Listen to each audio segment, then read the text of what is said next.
ఎలా అనిపించింది నా విషయం? బాగుంది, చాలా బాగుంది. అంటే సినిమా కొంచెం కలబడిగా ఉంది, ఓటీటీ స్టోరీ అన్నారు. రొటీన్ అంటే ఇన్కమ్ ట్యాక్స్ కదన్నా. ఓకే, బాగుందన్న. హీరోయిన్ ఎలా చేసింది? హీరోని అంటే హీరోని ఓకేనా, బాగుంది. రొమాన్స్ ఇచ్చారు మరి హీరోని. సినిమా ఇష్టపడ్డా? ఇటు ఓకే ఓకేనా, చూడొచ్చు. అంటే ఏం నచ్చింది రవితేజ యాక్టింగ్, డైలాగ్ కొత్తగా ఇచ్చారన్న, మళ్ళీ మాస్ మహారాజ్ అది కొత్తగా ఇచ్చారు, చాలా బాగుంది. డైరెక్షన్ ఎలా అనిపించింది? రీమేక్ సినిమా అయినా సరే డైరెక్షన్ ఓకే, బాగా చేశారన్న. హరీష్ కపూర్ బాగా చేశారు, డైరెక్షన్ బాగుంది. మీరు ఇల్లునా సాటిస్ఫైస్ ఓకే.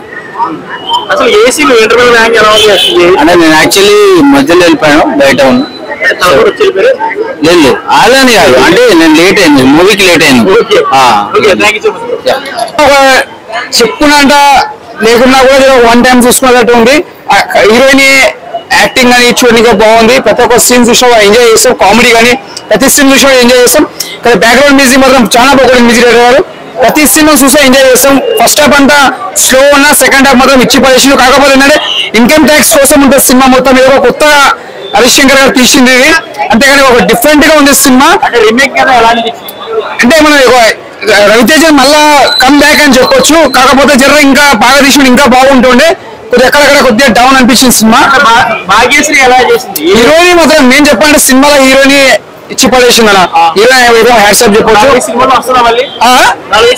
100% అన్న. అప్పట్లో అనుష్క ఇలియానా ఎంత టాప్ అయిందో హీరోయిన్ మళ్ళా అంతా పని చెప్పేది వస్తుంది హీరోయిన్ కి.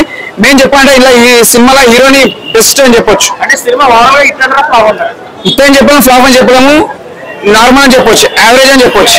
అంటే మళ్ళీ స్టోరీలో దమ్ము ఉంటే ఆటోమేటిక్ ఏదైనా సక్సెస్ఫుల్ అవుతుంది. కాకపోతే హరీష్ శంకర్ తీసిన సినిమా ఒక ఇన్కమ్ ట్యాక్స్ సినిమా కాబట్టి దాని తగ్గ తీసిన సినిమా కానీ అంతకు మించి నేను చెప్పట్లేదు. ఓకే, వన్ టైం చూసుకోవచ్చు, అంతకు మించి నేను చెప్పాను ఫ్లాప్ అని చెప్పలేము అంతే. ఓకే.